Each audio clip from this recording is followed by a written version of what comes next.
Chères filles et fils dans le Seigneur, loué soit Jésus-Christ, à jamais. Il me tient à cœur de revenir encore et encore sur le scandale de célébration eucharistique ayant marqué le jubilé d'or du premier sanctuaire marial de notre pays 6 à Togoville, ville historique évocatrice du nom de notre pays, le Togo, hélas souillée outrageusement par la participation de la plus emblématique représentation humaine de Satan.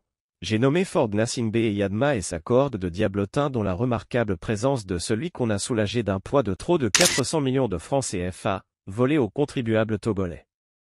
Il ne vous aurait pas certainement échappé qu'à la fin de la triste célébration, pourtant glorieuse par l'essence de sa signification première, le célébrant principal, Monseigneur Isaac Jogagbemeniangaglo, mon bien-aimé cadet dans l'épiscopat en procédant au rituel d'usage pour saluer les cambrioleurs de la République présents s'était d'abord débarrassé de sa mitre.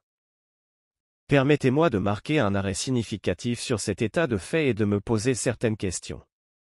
Pourquoi mon confrère dans l'épiscopat s'était-il incliné devant le diable, pardon fort, alors qu'il venait de célébrer le plus grand mystère de l'Eucharistie faisant de lui non plus l'évêque ordinaire, mais le Christ lui-même, dont il est désormais l'incarnation vivante à travers le pain transubstantié en la chair du Christ et le vin en son sang? Pourquoi n'avait-il pas saisi courageusement cette occasion en ordonnée à lui par la présence de cet être maléfique dans ce lieu saint, où il est lui seul le grand maître à l'image du Christ, pour lui asséner les vérités évangéliques concernant le devoir sacré de l'amour du prochain auquel nous appelle la première lecture du mercredi 8 novembre qui nous disait ceci. Première lecture. Celui qui aime les autres a pleinement accompli la loi, RM 13, août 2010. Lecture de la lettre de Saint Paul apôtre aux Romains. Frères, n'ayez de dette envers personne, sauf celle de l'amour mutuel.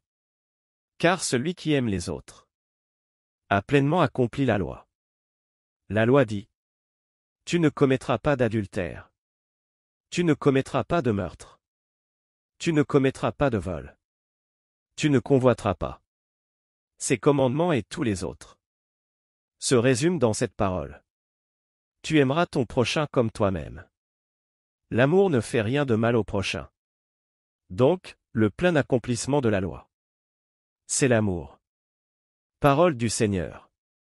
Ford Gnassingbé, l'ambassadeur plénipotentiaire du diable en Afrique de l'Ouest, venu défier le Christ vivant dans son propre palais, savait-il que commettre l'adultère, commettre ou commanditer le meurtre, par les mains de Kadanga son bras armé, connu de tous, et ensuite livré sans remords à la justice pour être réduit au silence pendant au moins 20 ans, commettre le vol soi-même ou par procuration, avec des ministres dont les domiciles sont de véritables banques centrales avec de fortes devises allant au-delà des centaines de millions dont certains, adeptes en l'occurrence, se plaignent publiquement d'être victimes du vol par un proche illuminé dont je salue l'exploit, à l'exemple de ce comptable véreux dont le Christ a salué l'habileté, que la convoitise et le détournement des femmes d'autrui, dont Victoire Tomgadogbe, la grande prostituée, d'ailleurs à ses côtés pendant cet affront, dont il a fait la promotion par canapé en la catapultant d'un vigoureux coup de rein, excusez ma vulgarité, mais les circonstances l'exigent au poste de Premier ministre, qui dit mieux, font partie des péchés les plus graves relevés dans les 10 commandements. Pourquoi Monseigneur Gaglo ne lui a pas rappelé que se servir des caisses de l'État pour s'acheter de la légalité au détriment d'un peuple qui peine à s'offrir un repas misérable par jour est le plus grand déni de l'amour que l'Écriture nous souligne ici comme étant le plein accomplissement de la loi?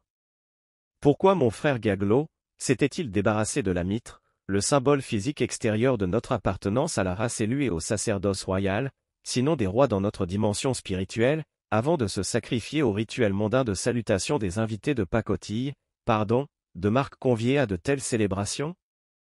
Pourquoi ne se serait-il pas plutôt rapproché de ses confrères évêques de la conférence épiscopale du Togo, pour les inviter à venir l'entourer et célébrer en église avec plus d'éclat, mais moins de protocoles ennuyeux et distrayants, pour glorifier le Seigneur dans l'église et par l'église en sauvegardant le caractère sacré et de recueillement méditatif du rituel exclusivement chrétien?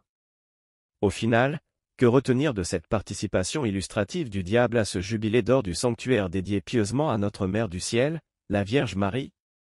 Le folklore, la parade des brigands en col blanc sale de la République bananière du Togo est la énième illustration affligeante de la naïveté et de la mendicité répugnante des Togolais qui préfèrent louer Satan qui les opprime au quotidien en lieu et du place de notre souverain maître, Jésus-Christ?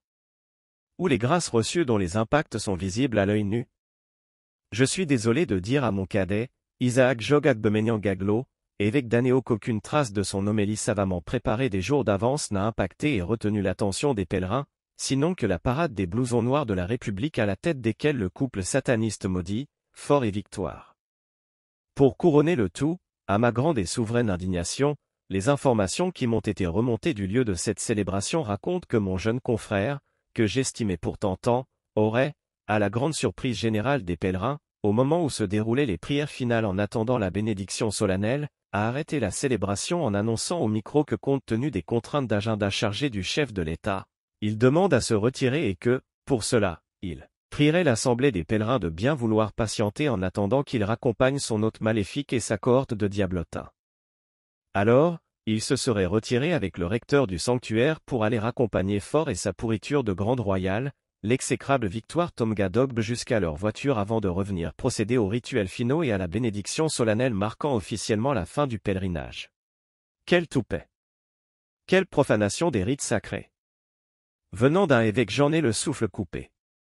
Que sont donc venus chercher Fort et ses sbires machiavéliques à cette célébration? Comment peut-on comprendre qu'il s'était retiré de ce grand événement d'église concélébré par une cinquantaine de prêtres venus de tous les coins du diocèse? Voyez-vous, n'avais-je pas dit que Fort était l'incarnation personnifiée du diable? Il savait que la bénédiction finale allait sceller son sort, voilà pourquoi il s'était dépêché de débarrasser les lieux avant son anéantissement par le Saint-Esprit. Mais de mal en pire, comment appréhender le comportement de Monseigneur Gaglot qui n'est quand même pas à ses débuts? Quel exemple donne-t-il à la jeune génération qui nous talonne? Fort serait-il plus grand que Dieu, le roi des rois? Celui pour qui David, le grand roi, s'était levé dans le flamboiement de son règne pour danser. Qui est fort devant David, le bien-aimé de Dieu qui a terrassé Goliath? Encore moins devant Salomon, le plus grand roi qu'a connu l'histoire de l'humanité.